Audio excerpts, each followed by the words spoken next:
Good morning students. आज हम अपना unit number 6 that is flywheel governor and balancing start करने वाले हैं। ठीक है। ये जो अपना यूनिट नंबर 6 है वो भी तीन चीज़ में डिवाइड है। एक है फ्लाईव्हील, एक है गवर्नर और लास्ट टॉपिक रहेगा इसमें बैलेंसिंग। ठीक है। सबसे पहले हम स्टार्ट करने वाले हैं फ्लाईव्हील, उसके बाद हम पढ़ेंगे गवर्नर्स एंड उसके बाद लास्ट में हम पढ़ेंगे बैलेंसिंग। ठीक है। आज हम स्टार्ट करने वाले हैं फ्लाईव्हील। फ्लाईव्हील नाम आपने सुना होगा, एक ऑटोमोबाइल कंपोनेंट है। ठीक है। मशीन्स और इंजन्स में इसको लगाते हैं हम। सबसे पहले देखते हैं इसके कंटेंट्स क्या क्या रहेंगे। फ्लाईव्हील में आपको पढ़ना है इंट्रोडक्शन, उसके बाद ऑब्जेक्टिव एंड फंक्शंस, उसका टर्निंग मोमेंट डायग्राम और उसके बाद उसके इक्वेशंस जो फ्लाईव्हील की एनर्जी स्टोर्स करने के लिए यूज़ होते हैं। उसके बाद हम गवर्नर्स पढ़ने वाले, तो गवर्नर में हम पढ़ेंगे इंट्रोडक्शन, उसके बाद उसका क्लासिफिकेशन, उसके टर्मिनोलॉजी क्या क्या है, उसके बाद सेंसिटिवनेस ऑफ गवर्नर, उसके बाद हंटिंग ऑफ गवर्नर्स, उसके बाद asynchronous of governor, centrifugal governor, इनिशिया गवर्नर। ठीक है। अभी हम स्टार्ट करते हैं फ्लाईव्हील। फ्लाईव्हील क्या होता है, एक टर्म आपको पता होगा कि सेविंग्स। ठीक है। सेविंग फाइनेंस के रिलेटेड टर्म है एक सेविंग। तो सेविंग यानी कि क्या होता है, जो आप अर्निंग कर रहे हैं, ठीक है, जो आप कमा रहे हैं, जितनी आपकी अर्निंग है, आप क्या करते हैं, जितना कमा रहे हैं उतना ही आप खर्चा नहीं करते। ठीक है। जितना आप कमा रहे हैं, मान के चलो कि एक्स अमाउंट आप कमा रहे हैं और एक वाई अमाउंट आप खर्च कर रहे हैं, तो ये दोनों चीज़ें कभी भी इक्वल नहीं रहती। आप जितना कमाते हो उतना ही खर्चा नहीं करते, आप क्या करते हो, कुछ ना कुछ उसमें से सेविंग करते हो। ठीक है। उसमें से क्या करते हो, आप कुछ ना कुछ सेविंग करते हो।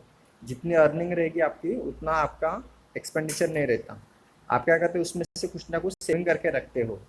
आप सेविंग किस लिए करते हो कि जब आपको ज़रूरत पड़ेगी, जब आपको ज़रूरत पड़ेगी तो उस कंडीशन में आप क्या करते हो, सेविंग में से पैसे निकाल के आप क्या करते हो, फिर खर्च करते हो। ठीक है।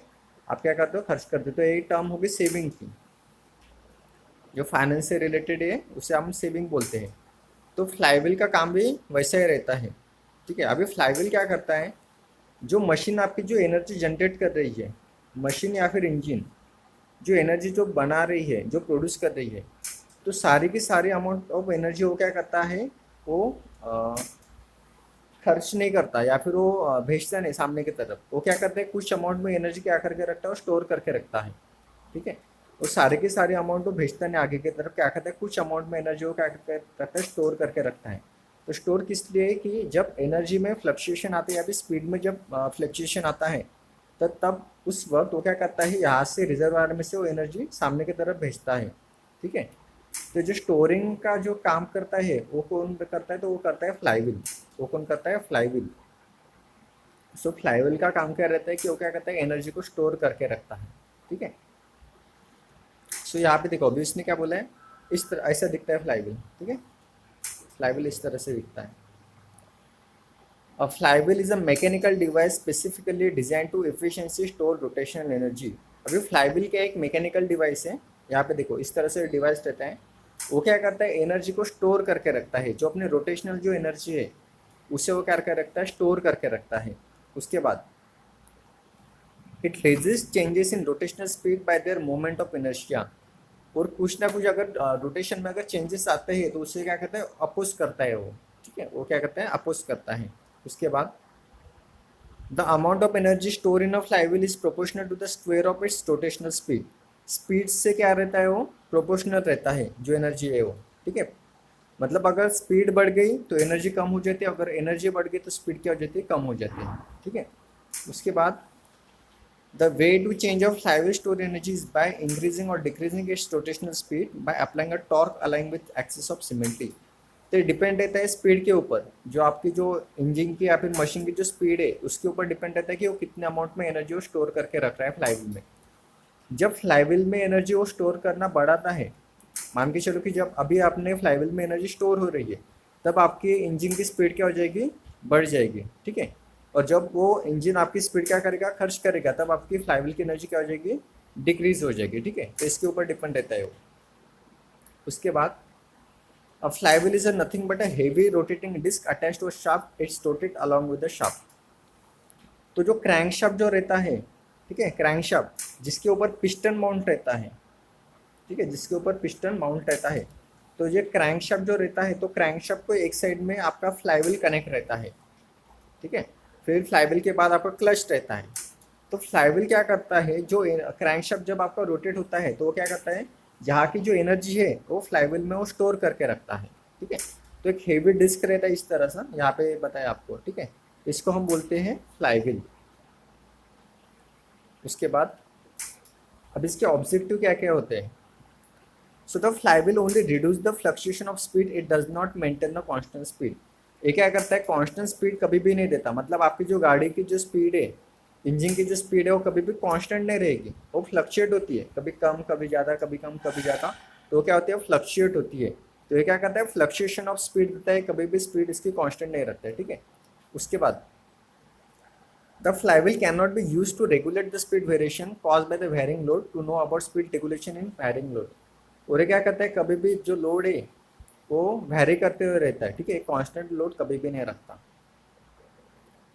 उसके बाद फंक्शन से इसके stores the significant amount of energy and release it when required. ये क्या करके रखता है, एनर्जी को स्टोर्स करके रखता है, ठीक है, एनर्जी को स्टोर करके रखता है। और जब ज़रूरत पड़ती है तब वो क्या करता है, सामने की तरफ भेजता है, ठीक है, यानी कि सेविंग की तरह एक वर्क करता है। उसके बाद flywheel sometimes use to supply intermediate pulses of energy delivering the energy beyond the capability of machine. और फ्लाईव्हील क्या करता है, कभी कभी मशीन की कैपेबिलिटी के ऊपर भी वो एनर्जी क्या करता है, स्टोर करके सप्लाई करता है। उसका बाद toward the balance for the crankshaft of the engine. और जो इंजन का जो क्रैंकशाफ्ट रहता है इसको भी वो क्या करता है, बैलेंस करता है। तो मैं आगे बताने वाला हूँ कि किस तरह से वो बैलेंस करता है। उसके बाद अब इसके कुछ मेरिट्स है और डिमेरिट्स है। अभी सबसे पहले इसका मेरिट्स क्या होता है, तो greater capability to store energy, ठीक है। उसके बाद मोर लाइफ स्पैन, इसका लाइफ स्पैन कैसे ज़्यादा है। उसका storage capability is not affected by charging discharging cycle. इसकी जो स्टोरिंग कैपेबिलिटी और चार्जिंग एंड डिस्चार्जिंग साइकिल के ऊपर डिपेंड नहीं रहती, ठीक है। इसके बाद less maintenance involve, lesser thermal loss, मतलब हीट लॉस इसके बहुत कम है। उसका more round trip efficiency, more peak load capability, मतलब जो पिक लोड है, मतलब मैक्सिमम लोड जब इंजन के ऊपर आएगा तो उस कंडीशन में भी फ्लाईव्हील वर्क करता है। उसके बाद ईजी ऑफ ऑपरेशन, ऑपरेशन भी इसका ईजी है। अभी कुछ इसके डीमेरिट्स है। तो पहला डीमेरिट्स इसका, they can take a lot of space, इसको स्पेस ज़्यादा लगती है। उसका they are expensive to manufacture and building a material is always a limitation for it, ठीक है। तो इसके डीमेरिट्स है और एक कुछ इसके मेरिट्स हैं, ठीक है। इसके बाद अभी देखते हैं इसके एप्लीकेशंस क्या क्या है। सबसे पहले इसका एप्लीकेशन है IC engine. IC engine and steam engine में भी ये यूज़ करता है। तो इसका मैं बताता हूँ आपको, देखो आईसी इंजन अगर एक 4 स्ट्रोक की हम बात करते हैं, ठीक है, 4 स्ट्रोक इंजन की अगर हम बात करते हैं तो 4 स्ट्रोक कौन कौन से रहते हैं। सबसे पहला रहेगा सक्शन, ठीक है, पहला स्ट्रोक रहता है सक्शन का। जब वो एयर को क्या करता है, अंदर की तरफ सक करता है सिलेंडर के अंदर, पहला स्ट्रोक रहता है सक्शन का। उसके बाद सेकंड स्ट्रोक रहता है कॉम्प्रेशन, जब पिस्टन नीचे से ऊपर की तरफ मूव करता है, वो क्या करता है, जो हॉट एयर जो अंदर आई है उसको क्या करता है, वो कॉम्प्रेस करता है, यानी कि उसका टेम्परेचर बढ़ाता है। उसके बाद तीसरा स्ट्रोक लगता है पावर स्ट्रोक या फिर कंबशन स्ट्रोक, जब फ्यूअल अंदर आ जाता है और स्पार्क प्लग क्या करते हैं, वहाँ पे स्पार्क प्रोड्यूस करके वहाँ पे इग्निशन होता है, यानी कि कंबशन होता है, वो रहता है अपना तीसरा स्ट्रोक। और चौथा स्ट्रोक रहता है एग्जॉस्ट स्ट्रोक। एग्जॉस्ट स्ट्रोक, जो अनवांटेड जो हॉट गैसेस है वो क्या करता है, एग्जॉस्ट स्ट्रोक से बाहर निकाल देते हैं साइलेंसर से, ठीक है। तो 4 स्ट्रोक में 4 स्ट्रोक लगते हैं, suction, compression, combustion and exhaust. So इसमें क्या होता है, जो तीसरा स्ट्रोक है वही जब तीसरा स्ट्रोक लगता है तभी पावर प्रोड्यूस होता है कंबशन स्ट्रोक में, ठीक है। जब हम तीसरा स्ट्रोक लगाते हैं पावर तभी प्रोड्यूस होता है, बाकी के 3 स्ट्रोक में पावर प्रोड्यूस नहीं होता है, ठीक है। तो उस कंडीशन में क्या होता है कि बाकी के जो 3 स्ट्रोक है उसे चलाने के लिए भी हमें क्या लगेगी, एनर्जी लगेगी, ठीक है, उसे चलाने के लिए भी क्या लगेगी, एनर्जी लगेगी। तो वो एनर्जी हमें मिलती है फ्लाईव्हील से। तब वो एनर्जी हमें कहाँ से मिलेगी, फ्लाईव्हील से मिलेगी। सिंपल है, क्या करता है, कंबशन जब स्ट्रोक लगता है तब एनर्जी प्रोड्यूस होती है, तो कुछ एनर्जी हम फ्लाईव्हील में स्टोर करके रखते हैं और कुछ एनर्जी, बाकी की एनर्जी हम इंजन को रन करने के लिए भेज देते हैं, ठीक है। लेकिन जब एनर्जी हम स्टोर करके रखते हैं फ्लाईव्हील में, तब जो बाकी की जो 3 स्ट्रोक है, सक्शन, कॉम्प्रेशन एंड एग्जॉस्ट, तब वो स्टोव रन करने के लिए हम फ्लाईव्हील से एनर्जी वहाँ से कैरी करते हैं, ठीक है। तो ये वर्क रहता है ऐसे इंजन और स्टीम इंजन के लिए। उसके बाद रेसिप्रोकेटिंग कंप्रेसर में भी यूज होता है। अभी पंचिंग प्रेस में क्या आता है, जब इनटेक वो स्ट्रोक लेता है, इनटेक स्ट्रोक जब लगता है तब वो मैक्सिमम एनर्जी को रन करके फिर पंचिंग करता है, ठीक है। जब आउटपुट देता है, हमें स्ट्रोक लगाता है वो, तो मैक्सिमम एनर्जी वो क्या करता है वहाँ पे वो खर्च करता है, तभी क्या लगता है पंच कैसा लगेगा, ज़्यादा लगेगा। उसके बाद रिस्टोर्स हो गया, वाइन टर्बाइंस हो गए, और मोटर ड्रिवन जनरेटर हो गए, ऑटोमोबाइल इंजन, ठीक है। So there are number of applications flywheel. उसके बाद इसके टाइप्स जो होते हैं, सबसे पहला है हाई वेलोसिटी फ्लाईव्हील, और सेकंड होता है लो वेलोसिटी फ्लाईव्हील, ठीक है। तो इनके ऊपर आपको क्वेश्चनिंग हो सकते हैं, ठीक है। तो यहाँ तक आप अच्छे से पढ़ लेना, इसके बाद वाला टॉपिक हम नेक्स्ट लेक्चर में पढ़ेंगे, ठीक है। Thank you.